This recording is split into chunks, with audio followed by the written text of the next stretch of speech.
Sentence race. Sentence race म्हणजे वाक्याची धावपट्टी किंवा वाक्यांची धावण्याची स्पर्धा असं. 3 रेस ट्रॅक्स म्हणजे धावण्याच्या 3 धावपट्ट्या तयार केल्या आहेत. आर गिवन बिलो खाली दिलेल्या आहेत बघा. 1 2 3 दिसतात आपल्याला. इथे तुम्हाला दाखवू शकते मी. ह्या 3 धावपट्ट्या आहेत आणि इथे काही मुलं दाखवलीत आणि धावपट्ट्याच्या शेवटी मुलं काही पोहोचली आहेत. आता या धावपट्ट्या का दिल्या आहेत बघा, याचं एक्सप्लेनेशन तुम्हाला इथे दिलेलं आहे. या धावपट्ट्यानुसार try to complete the set of sentences. तुम्ही वाक्यांचे काय करायचे, सेट तयार करायचे. In each track within 1 minute you have to use a new word. एका मिनिटात नवीन शब्द घ्यायचा आहे आणि काय करायचं आहे, each sentence the first one to complete a set of correctly is the winner. ज्याने हे तिन्ही संच वाक्यांचे पटापट पूर्ण केले तो इथे विजेता ठरणार आहे. तर आपण कुठलाही वेळ न घालवता हा सेट आता पूर्ण करूयात. त्यांनी काही तुम्हाला एक टिप्स पण दिल्या, जसं की मुलांनी I am a boy, I am singing, I am happy, it is big, it is a dog, it is raining, it is hoping, अशी वेगळ्या प्रकारची वाक्य सांगितली तरी ती स्वीकारायची. Okay. I have a sister, she has curly hair, हे सुद्धा चालणार. आपण अशाच प्रकारची वाक्य आता इथे करूयात. चला आपण आन्सर्स लिहूयात. आता तुम्ही जर या उत्तरांचा नीट अभ्यास केला तुमच्या लक्षात येईल की इथे बघा, आय एम अ स्टुडंट, मी एक विद्यार्थी आहे. यू आर माय फ्रेंड, तू माझा मित्र आहेस. मित्रांनो, यूच्या समोर कायम आर हेच हेल्पिंग वर्ब लिहायचे. वी आर हॅपी, आम्ही सर्व आनंदी आहोत. पुढे तुम्ही बघू शकता, ही एक रेसचा कॉलम आपण पूर्ण करतोय. ही इज स्ट्रॉंग, तो कसा बलवान आहे. शी इज काइंड, ती खूप दयाळू आहे. इट इज अ बॉल, तो चेंडू आहे. ही शी इटच्या पुढे इज हे काय वापरायचे, हेल्पिंग वर्ब सहाय्यकारी क्रियापद वापरायचे.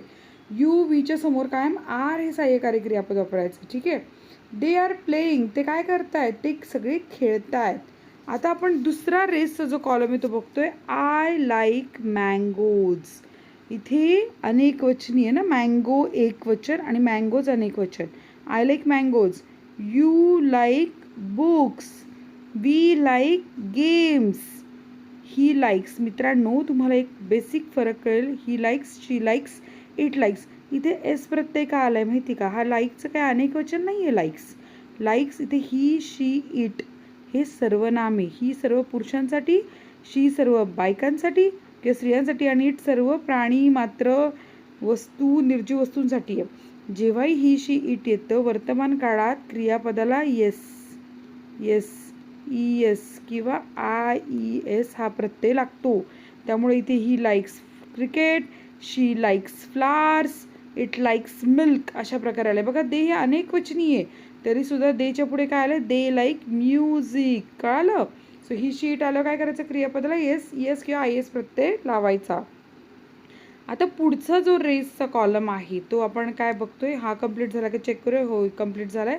आणि जो पुढचा रेसचा कॉलम आहे त्यामधली वाक्य आपण बघणार आहोत.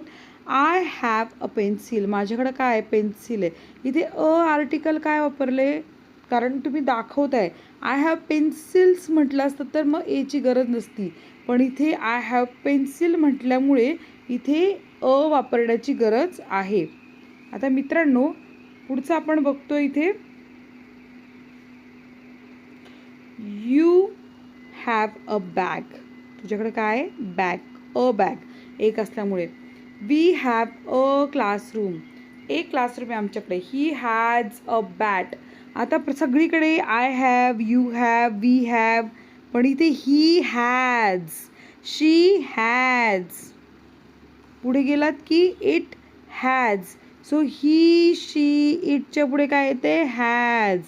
आणि आय वी यू देच्या पुढे काय येतं, हॅव. सो हा बेसिक डिफरन्स आहे. दे हॅव बायसिकल, त्यांच्याकडे सायकल आहे. सो मित्रांनो, एक किंवा मैत्रिणी एक गोष्ट कायम लक्षात ठेवा, तुम्ही तिन्ही कॉलमचा जर अभ्यास केला तुमच्या लक्षात येईल की इथे ही शीटच्या पुढे काय येतं, इज. हां, इथे येतं इज. इथे ही शीटच्या पुढे काय येतं, इज.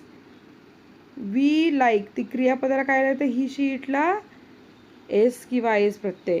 आणि I have, you have, we have, पण ही हॅज, शी हॅज आणि इट हॅज अशा प्रकारे प्रत्यय लावला जातो. सो ही आपली जी रेस आहे त्या रेसमध्ये ही संपली आहे. पण तुम्हाला हा व्हिडिओ आवडला आहे का? व्हिडिओ आवडला असेल तर लाईक करा, चॅनल सबस्क्राईब करा. धन्यवाद.